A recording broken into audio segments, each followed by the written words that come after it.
सबसे पहले तुमको आ जाना ऑफिशियल वेबसाइट में, जो कि है upssc.gov.in।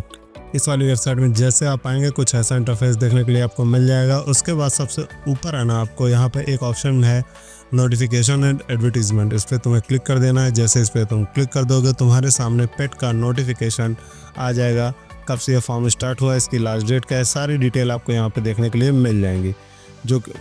जो फॉर्म है वो स्टार्ट हुआ था 14 मई से और इसकी लास्ट डेट है 17 जून तक। और इसमें आप मॉडिफिकेशन अगर आप कोई करेक्शन करना चाहें तो आप 26 जून तक इसको कर सकते हैं। तो आप ये चेक करने के बाद आपको अप्लाई बटन पर क्लिक करना है। जैसे अप्लाई बटन पर क्लिक करोगे यहाँ पे कैंडिडेट रजिस्ट्रेशन का एक ऑप्शन तुमको ग्रीन कलर की बटन और मिल जाएगी, उस पर तुम्हें क्लिक करना है। क्लिक करने के बाद आपको कैंडिडेट रजिस्ट्रेशन पे, उसके बाद आपको अगला एक पेज देखने के लिए मिलेगा जहाँ पे आपको कुछ शर्तें हैं वो आपको एक्सेप्ट करनी होगी। उसके बाद तुमसे पूछेगा कि क्या तुमने पहले से पेट का फॉर्म भरा हुआ है। तो अगर तुमने यस किया तो यानी कि तुमने पहले से फॉर्म भरा तो तुमको यस करना। और अगर तुमने कोई भी फॉर्म अभी तक पेट के लिए नहीं भरा, मतलब किसी भी साल, इतने साल से जब से हो रहा तब से किसी भी साल तुमने नहीं भरा, तो तुमको नो करके प्रोसीड कर देना है। जब आप नो करेंगे तो आपके सामने पूरी डिटेल आपके एक पूछेगा, जैसे कि कैंडिडेट नेम, तो आपको अपना नाम फिल कर देना है। फादर्स नेम पूछेगा तो यहाँ पे आपको अपने पिताजी का नाम, जो कि आपके 10th की मार्कशीट में हो, वही वाले नाम आपको यहाँ पे फिल करने हैं। उसके बाद माताजी का नाम, जो भी आपकी माताजी का नाम हो आपकी मार्कशीट में, उसको आपको यहाँ पर फिल करना है। उसके बाद तुमसे पूछेगा are you domicile of Uttar Pradesh, क्या तुम उत्तर प्रदेश के निवासी हो। तो अगर तुमको यस करोगे यहाँ पे एक नोटिफिकेशन आएगा कि इसको ध्यान से भरना और अपनी कैटेगरी को भी ध्यान से भरना, क्योंकि बाद में ये चेंज नहीं हो सका, इस वजह से यहाँ पर पूछेगा। तो अगर आप इसको यस करेंगे कि हाँ हम यूपी के निवासी हैं, तो आपसे कुछ ऑप्शन और पूछेगा जहाँ पे आपको रिजर्वेशन मिलेगा। और साथ ही साथ जो आपको कैटेगरी वाला ऑप्शन है वहाँ पे तुमको जनरल के साथ साथ ओबीसी SC ST का ऑप्शन मिलेगा। अगर आप यस करते हैं, यानी कि अगर आप उत्तर प्रदेश के निवासी हैं, इसको अगर आप यस करेंगे तो ही आपके सारे ऑप्शन मिलेंगे, यानी कि रिजर्वेशन मिलेगा। पर अगर आप अदर किसी स्टेट से तो आपको वहाँ पर नो करना है और बाकी सारे ऑप्शन आपके लिए बंद हो जाएंगे। तो अभी हम यहाँ पर यस करते हैं। यस करने के बाद अब आपसे पूछेगा कि आप फ्रीडम फाइटर हैं, तो आपको वहाँ पर भी बताना है। अगर आप डिसेबिलिटी कोई हैं या कोई जॉब करते हैं या कोई स्किल प्लेयर हैं, तो आपको उसी हिसाब से आपको अपनी पूरी डिटेल यहाँ पे फिल करनी है। अगर आप नहीं हैं तो नो करेंगे। तो हमारे केस में नो है तो यहाँ पे नो करते हुए आगे बढ़ेंगे। उसके बाद पूछेगा होम स्टेट, तो होम स्टेट हमारा उत्तर प्रदेश है। होम डिस्ट्रिक्ट पूछेगा, होम डिस्ट्रिक्ट आपको अपना फिल कर देना है। कैटेगरी, तो कैटेगरी अगर आप यहाँ पे यूपी के सिलेक्ट करेंगे कि हम यूपी के निवासी हैं, तब आपको ये सारे ऑप्शन मिलेगा, जनरल ओबीसी वगैरह का। और अगर आप ओबीसी की वहाँ पे डोमिसाइल की जगह कि हम उत्तर प्रदेश के निवासी नहीं हैं, अगर आप वहाँ पर नो करते हैं तो आपको सिर्फ और सिर्फ जनरल का ऑप्शन मिलेगा। तो ये आप यहाँ से चेक कर सकते हैं, देख सकते हैं सामने स्क्रीन पे कुछ ऐसा ही होता है। तो हमने ये चेक कर लिया। उसके बाद हम फिर से फटाफट सारी डिटेल फिल कर देते हैं।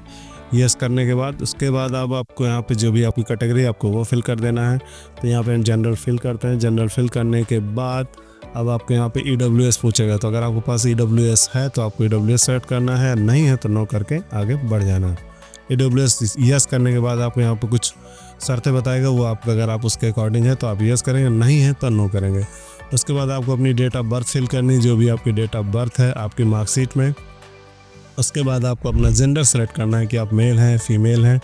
उसके बाद आपको अपना मोबाइल नंबर, जो भी आपका मोबाइल नंबर है उसमें रिचार्ज हो, क्योंकि उसमें एक मैसेज आएगा।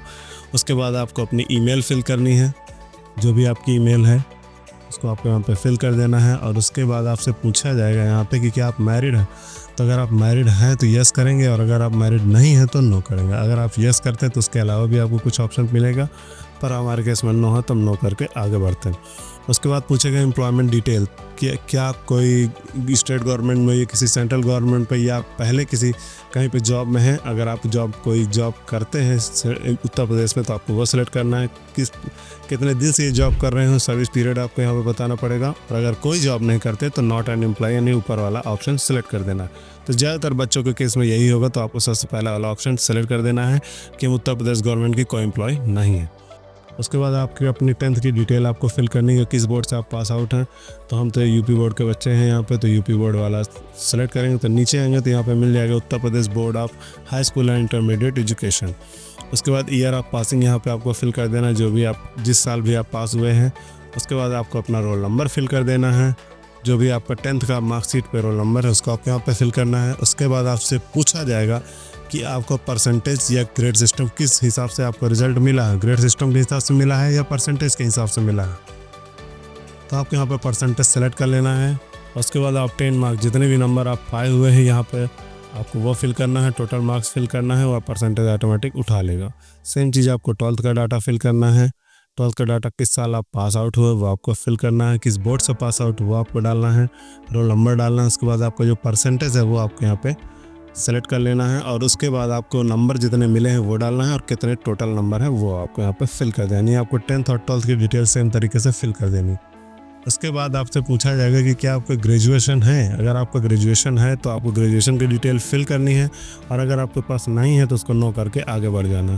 तो हमारे केस में यहाँ पे ग्रेजुएशन है तो ग्रेजुएशन हम उसको यस करेंगे और किस यूनिवर्सिटी से है आपको वो बताना होगा। तो यहाँ पे जिस भी यूनिवर्सिटी से आपका ग्रेजुएशन हो, चाहे वो BA हो, BSc हो, कुछ भी हो, ग्रेजुएशन कैटेगरी में अगर वो आता है तो आपको वो बताना पड़ेगा किस यूनिवर्सिटी से आपने इसको कर रखा है और कब पास आउट किए। यहाँ पे आपको वो भी बताना पड़ेगा। तो रजिस्ट्रेशन आप किस ईयर में पास आउट किए हैं वो भी आपके यहाँ बताना पड़ेगा।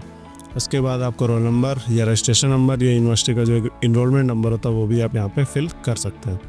उसके बाद आपको इशू डेट, कब मार्कशीट आपकी इशू हुई है उसका डेट आपको यहाँ पे फिल करना है। उसके बाद आपको परसेंटेज सिस्टम या ग्रेड सिस्टम आप किस हिसाब से नंबर मिले वो आपको यहाँ पे बताना है। ज़्यादातर केस में परसेंटेज रहता है तो आपको परसेंटेज सेलेक्ट कर लेना है। उसके बाद जितने नंबर आपको मिले और जितने का पूर्णांक थे यानी टोटल नंबर थे वो आपको यहाँ पे फिल कर देना है।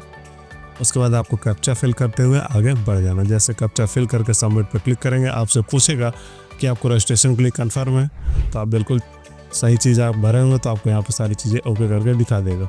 जैसे आप ओके करेंगे आपके सामने फॉर्म जो है एक बार प्रीव्यू होगा जहाँ पे आपको डिटेल आपकी दिखाई जाएगी, रजिस्ट्रेशन नंबर दिखाया जाएगा, सारी चीज़ें दिखाई जाएंगी। उसके बाद आपको अपना फ़ोटो और साइन अपलोड करना है। फ़ोटो आपको अपलोड करनी है जो कि होगी 50 KB से 100 KB के बीच की। आपको फ़ोटो अपलोड करनी है, क्लियर पासपोर्ट साइज़ की फ़ोटोग्राफ आपको चाहिए। उसके बाद आपको अपना साइन अपलोड करना है। साइन अपलोड करने के लिए कुछ सैंपल यहाँ पे दे रखा है जिसमें आपको नीचे अपना नाम लिखना है और उसके ऊपर जो भी आप साइन करते हैं हिंदी या इंग्लिश से उसके ऊपर आपको साइन करना है, क्योंकि बहुत सारे लोगों का साइन ऐसा होता है कि समझ में नहीं आता। इस वजह से नीचे आपको नाम लिखना पूरा फुल हिंदी में। उसके बाद ऊपर से आपको यहाँ पे उसके ऊपर जस्ट साइन करना। सामने स्क्रीन पर आपको देखने के लिए मिल जाएगा कुछ ऐसा। उसके बाद इसका जो साइज़ होगा वो 30 KB के ऊपर होगा। 30 KB से आपको मिनिमम नहीं रखना, 30 KB कम से कम आपको यहाँ पे रखना है। उसके बाद आगे जैसे आप अपलोड कर देंगे आपके सामने फिर से कंटिन्यू का एक बटन मिलेगा ग्रीन कलर का, उसको आपको क्लिक करना है और उसके बाद इसका डिक्लेरेशन होगा उसको टिक करके नीचे आना है। तो यहाँ पे बाकी सारी डिटेल तो फिल है, फिर भी आप एक बार चेक कर लीजिएगा।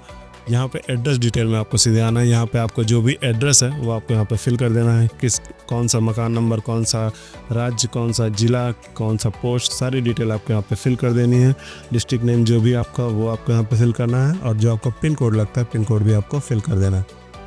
उसके बाद आपको एक साइड में एक ऑप्शन मिलेगा सेम एज परमानेंट एड्रेस। तो अगर आपको दोनों परमानेंट एड्रेस और मेलिंग एड्रेस दोनों सेम है तो आपको उस पर टिक कर देना है। उसके बाद नीचे आई एक्सेप्ट वाले ऑप्शन पे यस करके प्रीव्यू पे क्लिक कर देना है। जैसे प्रीव्यू पे क्लिक कर दोगे तुम्हारे सामने पूरा फॉर्म एक बार खोल के फिर से आ जाएगा। जो भी कोई करेक्शन हो तो आप करेक्शन एक बार चेक कर लीजिएगा। फॉर्म करेक्शन अगर है तो उसको आप सही कर सकते हैं, क्योंकि फॉर्म सबमिट होने के बाद फिर उसमें कोई ऑप्शन नहीं मिलेगा। तो आप एक बार ज़रूर से ध्यान से चेक कर लेना। उसके बाद अगर आपका फॉर्म पूरी तरीके से सही है तो आपको जस्ट नीचे आना है। उसके बाद कैप्चा फिल करना है, जो भी आपका कैप्चा सामने होगा उसके बाद उसको सबमिट पे क्लिक कर देना है ग्रीन कलर के बटन पे। सबमिट पे क्लिक करने के बाद अब आपका फॉर्म जो है वो पूरी तरीके से फिलअप हो चुका है। अब आपको कुछ मॉडिफिकेशन करने का अलाउ नहीं होगा अभी फ़िलहाल। तो उसके बाद अब तुमको सीधे फ़ीस पेमेंट पे ले जाया जाएगा। यहाँ पे तुमको सीधे फ़ीस जो भी है इसकी 185 रुपीज़ वो आपको यहाँ पे करनी है, जो कि आप किसी भी डेबिट कार्ड, इंटरनेट बैंकिंग या UPI या किसी भी अदर तरीके से आप इसको पे कर सकते हैं। फ़ीस पेमेंट करने के बाद आपको एक कंफर्मेशन पेज मिल जाएगा, उस पेज को आपको सेव करके रख लेना फ्यूचर रेफरेंस के लिए। जब आपका एडमिट कार्ड आएगा तो इसी रजिस्ट्रेशन नंबर से आप अपना एडमिट कार्ड निकाल सकेंगे। तो आई होप तुमको चीज़ें समझ में आ गई होंगी। फिर भी अगर कोई डाउट है तो कमेंट सेक्शन में कमेंट करके पूछ सकते हो। और ऐसी और वीडियोज़ के लिए फॉर्म फिलअप के लिए, एडमिट कार्ड के लिए या कोई अदर डॉक्यूमेंट जो आपके लगते हैं उनके सबके रिलेटेड वीडियो आप हमारी प्लेलिस्ट पे चेकआउट कर सकते हो। जो भी कोई डाउट हो तो आप कमेंट सेक्शन में कमेंट करके पूछ सकते हो। तब तक के लिए धन्यवाद। जय हिंद।